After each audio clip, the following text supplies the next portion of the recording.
Good day, ladies and gentlemen, your gun doctor here. Today we're going to have a huge movement guide for you, from beginner to advanced, from the basics to more difficult techniques. This movement guide is inspired by average Joewo.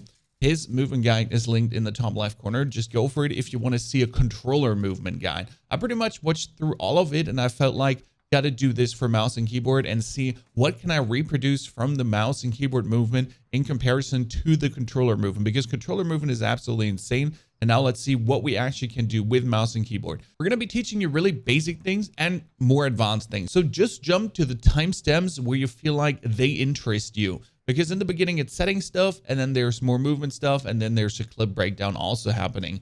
Just jump to where you feel like it's best. Very important settings first. Slide behavior, tab. If you're having slide on hold, slide cancel is going to be near to impossible for you. So the sliding got to be on tab. Crouching got to be on toggle, not on hold, because how are you going to slide cancel when you have crouch behavior on hold? Then we have the sprint, tactical sprint behavior. I do have my tactical sprint on toggle. So I just hit my button, boom, tac sprint, and I have automatic sprint on. Why I don't have automatic tac sprint on will go in the sprint section. Then also parachute auto deploy is off, so you can just drop deeper, but you might also break your legs. Don't be a bot. Don't break your legs.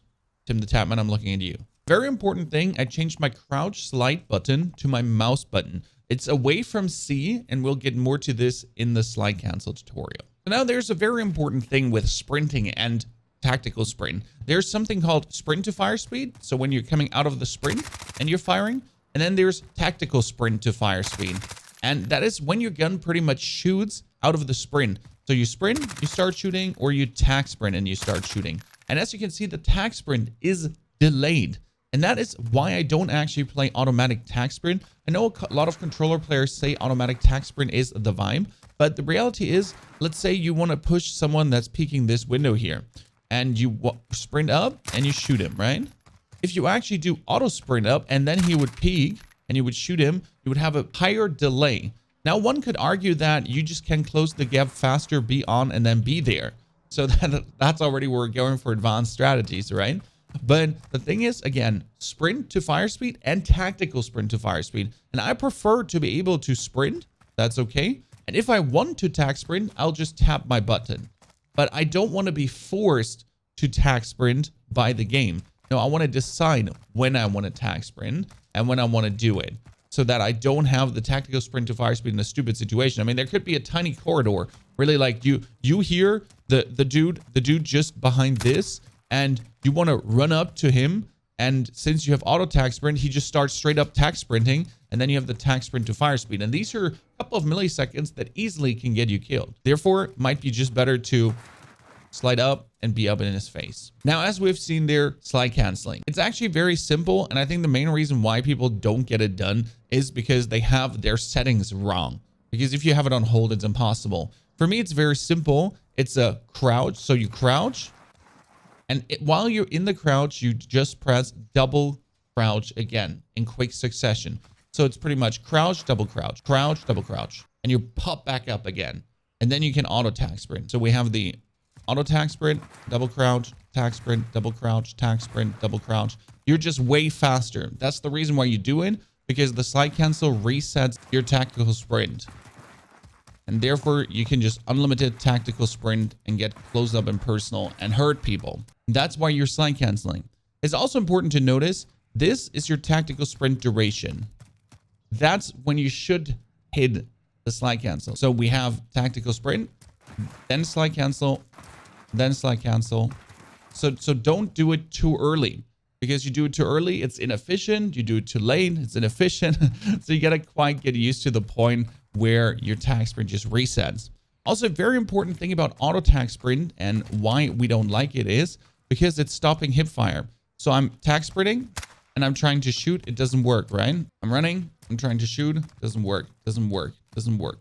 The trick to avoid that, to be able to actually shoot while you're tac sprinting or generally sprinting, because as you can see, problem, is you hold your fire button. So while you're sprinting or tac sprinting, just hold the fire button down and you actually shoot. Same works for shotguns, especially when they're full auto. Obviously, if they're single, it's got to be like hold to actually then shoot. but obviously you just walk sideways to avoid this. So you wanna just shoot, just walk sideways. You're pushing something, walk sideways, jump. Gets you also shooting. Now we're coming to the more interesting part. Let's say you're being shot from back there. So they're kind of hitting you. They burn some plates. You wanna take your plates here. While these guys were behind here. You're down bad. You're down bad. You're trying to plate up. So obviously this doesn't give you any vision at all. What you have to learn is snaking. And that's also a big reason why I rebound my crouch key.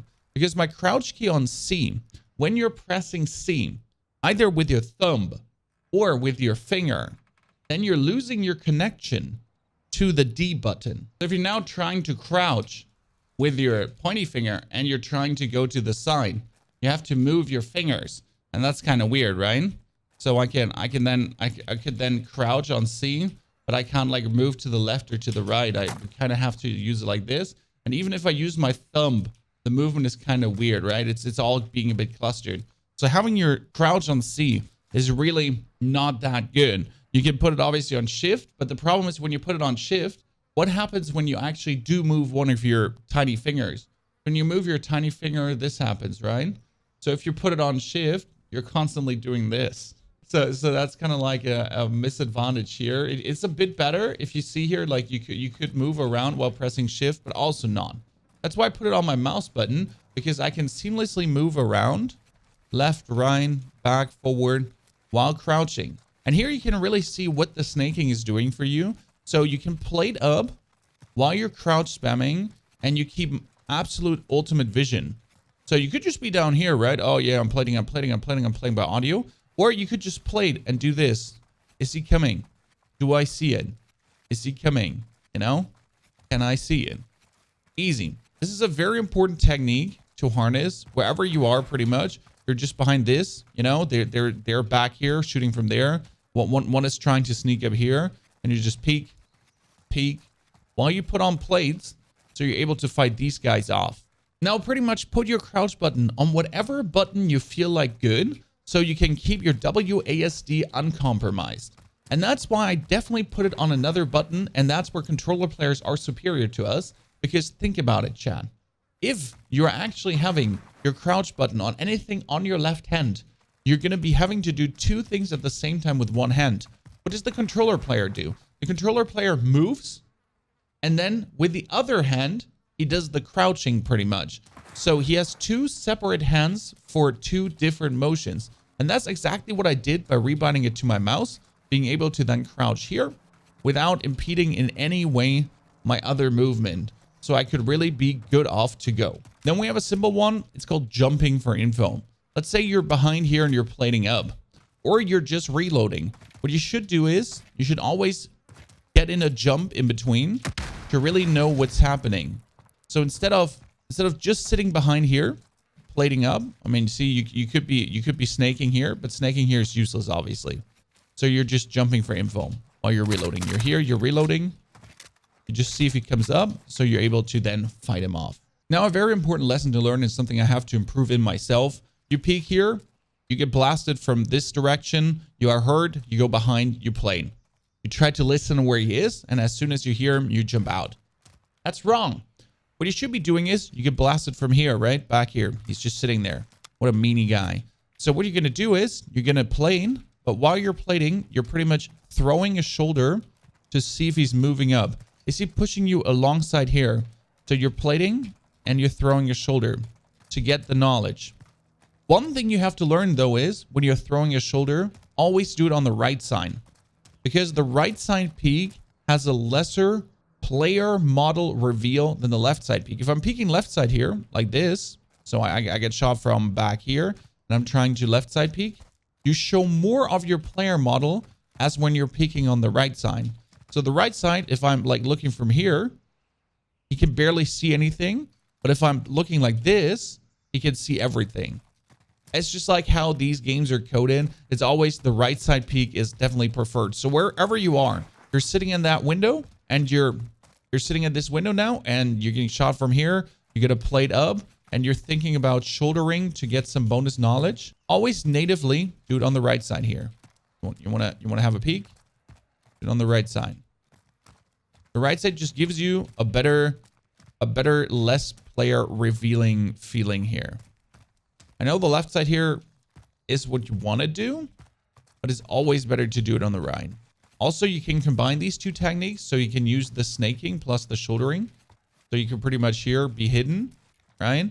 And then use the snaking and the shouldering to get your info. That's already the combination of two techniques to go for what you're looking for. I would not recommend doing this because this really exposes a lot of your body. And if someone is pre-holding this, either can land a good headshot or with an AMAX or AK, this is enough time to land 2 headshots and a couple of body shots to potentially down you or bring you so low that they could just easily push up. Next important topic, centering. And centering, even more important as you utilize slide canceling, snaking, and other things. When we're talking about centering, you kind of want to be on chest level aim. Why not on head level aim? Because a lot of guns profit more from chest shots than headshots. Some don't even profit from headshots. But you can always traverse from a chest shot to a headshot and also to when he's crouching rather than you can from a headshot. So if you're really running, you want to be at that sweet chest level aim. And most important, not only when you're running, it's also when you're slide canceling. So when you're slide canceling, you want to keep your aim leveled. Because a lot of people, when they're slide canceling, tend to do this. They're looking at the ground. And that's a problem because you slide cancel and you get to pull up. You slide cancel, you get to pull up. No one likes to do that. So really have your aim roughly at chest level. It's something to really get used to. I would argue it's on mouse and keyboard less important than on controller, because on controller, on getting on target is the most important thing. On mouse and keyboard, you're good off to go. You can also, like from here, really easy adapt here, because that's just where you go with your DPI. Boom, on target. And you're able to hurt little Jimmy. Very important about the centering is also to keep it when you're sliding into fights or when you're jumping around corners. So even when you're going around a corner, when you're coming there, you want to keep it at chest level, at chest level, at chest level, at chest level. You just want to have it there. Come around corners, flick around, always have it at chest level.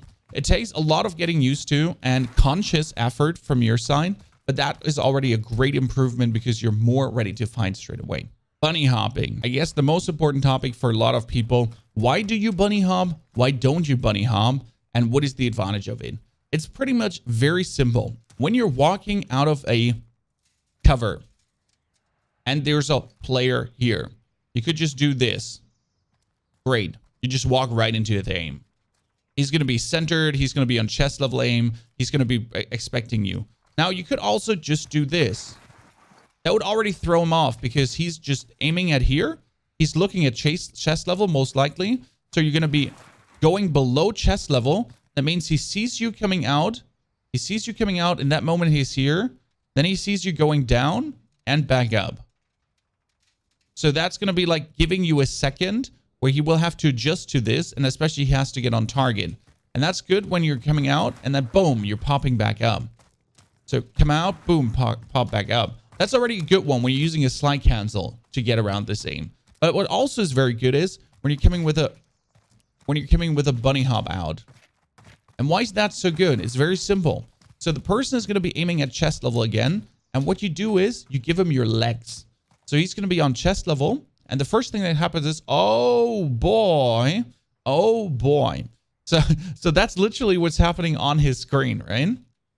So when you're coming out of the corner and then bub. And he pretty much has to follow that. And the best part is, might overcompensate, might undercompensate, might not compensate at all and just hit your legs. And we do know hitting legs and arms is the shittiest thing of the world. And that is definitely better than just walking out. So whatever you choose to do, either to slide cancel or to bunny hop, both of these give you a huge advantage when you're crossing. Also, let's say you just need to cross this and you're being shot at. Sure, can do this. Very easy. Or you just come from the side and you just go through. Both of them are harder to hit. Each of them are a good way to traverse from one object to the other. It's like bob, gives you bonus vision, or you just go like this and you go out there. Now let's combine some of these techniques. First, you can use a slide canceling also to peek corners. That is very hard, and I really have to get used to that myself. It means you're going to use your slide cancel to get to a corner to then shoulder peek. So bop, bop. Instead of just walking out like this, hello, hello, to peek these two guys, you're going to pretty much use a slide cancel to pop up shortly and get the vision you're looking for, right? It's really just faster because you're exposing yourself shortly and then you go back in. You still gain enough knowledge. Two guys there. Two guys there. Two guys pushing up. Two guys pushing up. So you get a little bit of knowledge from this, right? Instead of just doing this. That is using slide canceling and shouldering for your information. Same again as using slide cancel and a bunny hop. As we're talking about this little guy, so we can slide cancel out and then we can straight traverse into a bunny hop. Or you can go into the bunny hop and then obviously drop shot. The slide cancel into bunny hop is something to really get used to, especially when you're trying to keep your tracking on, because you're obviously going to be able to get him there. But as you see, like, you slide cancel, so he has to go like, oh, you pop up, but then suddenly, woof, woof. So you're forcing him to go, ooh, woof, woof. Now, this sounds all very theoretical, but you're really going to get used to this, and it's all meant to just throw off their aim. When a lot of fights are just like, you just walk around the corner, dead. But that doesn't mean that you can't use these movement techniques to then be better. And all of these techniques are being used to gain information, and with that information to then approach the fights. Obviously, the bunny hop is something to really fight someone off then, but especially the slide cancel for information is going to be to gain information. So you see him, you know he's coming. He might have not seen you because you were just that quick. Again, right side peek, because right side exposes less of your body than the left side peek. So you're getting that little piece of information. Slide cancel to peek.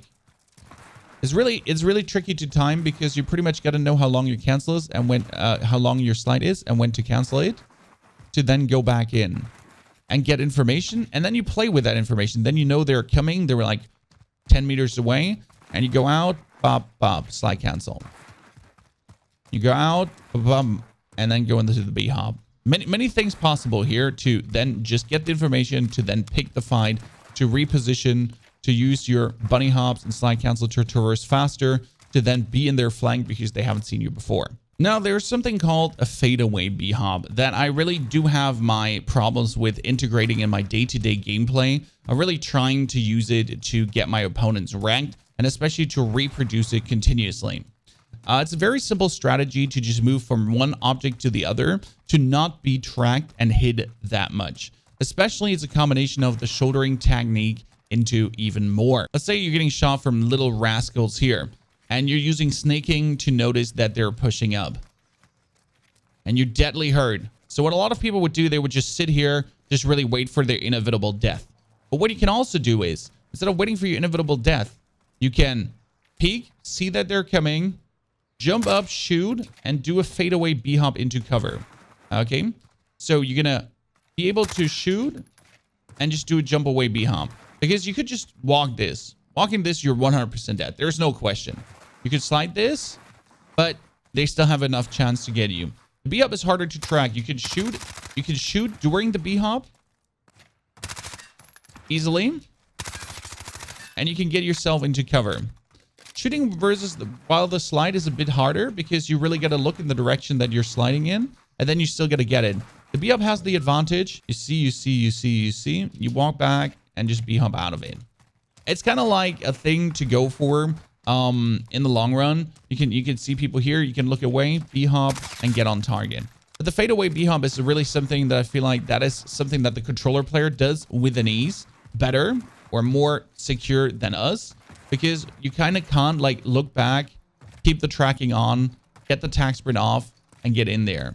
So it seems like a technique that I really can't replicate that much on mouse and keyboard. Definitely drop there in the comments below how you do feel about the fadeaway B hop from JoeWoe, if you're able to replicate that continuously good on mouse and keyboard. It's often that you really have to look in a direction to get the tac sprint off, then do the fadeaway B hop and get the tempo. Because if you just walk back, you're not really fast, right? That's that. But if you're able to look shortly back, get the tac sprint off, you're just a look shortly back at the attack sprint off, flick back, be able to then shoot the guy, but still get the B-hop off. All these things together for crack movement. Peeker's advantage. What is that? Peeker's advantage is that the person that actually peeks first, the person that walks around the corner first, like let's say you're in this corner and I do this, boom, and shoot you, I will have 1 or 2 frames earlier than you, vision of you, and be able to shoot you first. This is a minimal thing, but if you're sitting here and you're just waiting, sometimes it feels like that you're getting shot while you don't see the person already. And that is pretty much Peeker's advantage. He has 1 or 2 frames where bullets can already hit you until you see your opponent. That's while being static. Defending is always bad. You never want to be in a area, like you want to be here, for example, where you could jump around the corner, but you can react. You don't want to hold here, where he just has the advantage of looking out and seeing you first with the Peeker's advantage. And this is what all these techniques rely on or build up in. That you're pretty much using the Peeker's advantage to get them earlier. So you're using your aggression, like you use your shouldering to gain information. Okay. You see the dude is hovering there in the blue crane on the left side. You saw him peeking. You saw him peeking. He's not peeking anymore. You slide cancel, boom, get him and spray him down.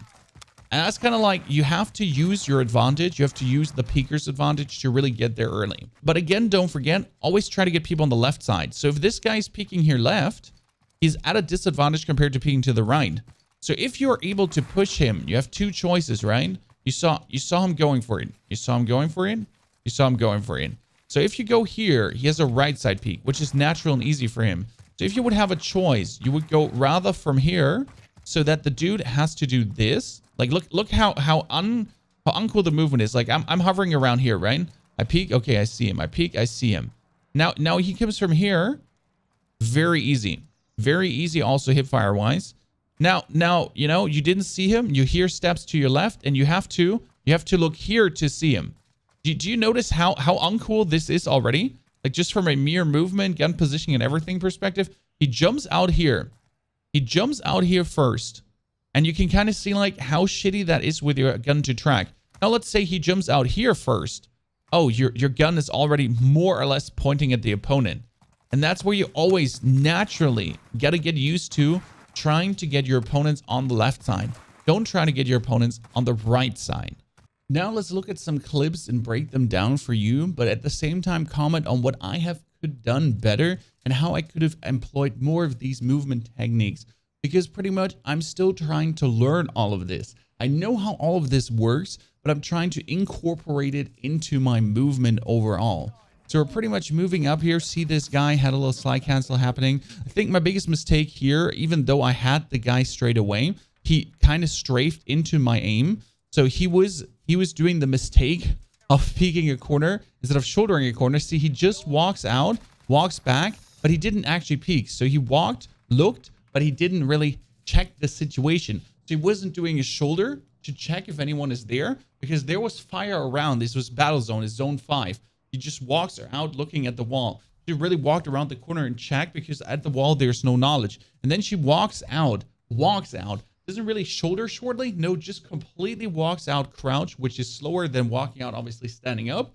Shoulders to get the information. And that's why she just gets died so easy without even landing a single shot on me. And I get shot at, slide cancel out of this situation. This is very important. So this dude shoots at me. I see him, you know, I'm just happy. I get shot from the back, turn around, see this guy, slide cancel out of the situation, move really fast because I do know he could be there. So we're going down here, get shot from behind, peeks, takes the snaking advantage here. Different I could have done is just peek a little bit more, not just walk up. 2 things, either do a little jumpy. So I get shot from behind. I walk up to see him. Now, my first natural reaction, instead of straight up shooting, would have been crouch, pop back up, and then shoot. Because like this, he sees me. Obviously, he was right in the sprint. That was his mistake. He shot me, saw me going down, and his initial reaction was straight up sprint. But there comes the problem with the tac sprint, as I said. He's now trying out of the initial tac sprint to ADS and shoot. That's your ADS time, and that's your tac sprint to fire time. It's just going to be so slow that you can't do anything. While I was while I was moving up, you could also see the one guy that I do notice now here, he was just jumping over the wall. I was obviously focusing here on the fight and straight up getting him down. But you do see here the guy jumping over, trying to get in position. I slide cancel, make a hop to mask my steps. So slide cancel to move a bit faster, then make a hop to mask my steps. See the footsteps because of tracker. And very important here, centering. So if someone is going to be on top of the stairs, you know his body model is going to be roughly that big. You look around, we go up, and we're straight up on his head. And that's really good that you have the native feeling where your aim would have to be to really be on target. And that's why we killed that guy. Now we're plating, slide canceling again to get a bit further. See the guy, peek him, kill him. There's kind of like all these things together to get this fight done. Some things I could have done different that would have made this more secure, especially the peek on the stairs. So if the guy, instead of running, would have just held the stairs, I would have been at a disadvantage. So I would have had to go up, peek, duck instantly, pop back up to then beam him. Preferable already pre-firing as I pop back up. Now here we have another clip where I'm constantly throwing a shoulder to get information. We know that there's a couple of people in the building next to us. So I'm pretty much going in, going out, not making sure to get shot in the back, really peeking, throwing my shoulder here to get the information to see what's going on. He peeked me there. And then I'm going in again to just get like throw a shoulder while I'm plating, get the information, see what's going on. Knew he was right. So while I was peeking there on the left, I knew he's holding here on the right. The guy on the top is not going to go for it. I crack that. I push up. Again, I know that. Going for the shoulder peek, bomb, get one down. I saw shots coming from up here, get him down. And then I do hear someone plating to the right of me and get that person killed too. While we're reloading, we still peek. So we do reload here in this situation, but we don't reload while hiding. We reload while we're in plain vision so that as we're reloaded, we're straight able to react. Same, we're reloading, throwing a shoulder here, see the person, and then we shoot him. So that's really like where you're never just standing behind something. You always got to use your shoulder peek to get the bonus information, to get in there, to know what's happening, to then clamp the jimmies. Now, all these things are really hard to naturally and natively get into your movement and into your behavior. But over time, as you consciously look for this and try to integrate them more, you will improve as a Warzone player. The biggest problem is still decision making. As I said, when you're looking here, for example, to then actually push from the right side, even though the left is the shorter one, so you are not going into his right peak. This sounds trivial, but again, the right peak is so superior. He can easily jump down and do the right peak, right? You're pushing and he could also just counter you. But if you're coming from here again and he's going to try to counter you, how unnatural it's going to feel to do this for him in comparison to the right peak. So the left peak is always a shitty movement for people, and the right peak is always very natural. If you get used to that and if you integrate that over time, you will just tremendously improve. I'm not claiming to be a movement king myself, definitely not like Joewo, and I think mouse and keyboard is their limitation for me to really get to the point too. But I do have tremendously improved since watching his video at first and then trying to incorporate that into my mouse and keyboard movement. Slow and steady over time, I will just get better, better, better, and better by knowing these things, by having names for these things. And as you do them now, whereas you do these things, because you might have been shouldering before, but now you have a name for that. You might have been snaking before, but now you have a name for that. And you're going to slowly feel you're doing some of these things already by nature. But now consciously, you know a name for it. Consciously, you know what you're actually doing. And that will then lead to constant improvement. You will die to these things. You will definitely die to trying to slide cancel peek a corner. You know, you'll die to shouldering because the plate gets weirdly broken, other shenanigans. And over time, you will improve, surprise your opponents, become the better movement player.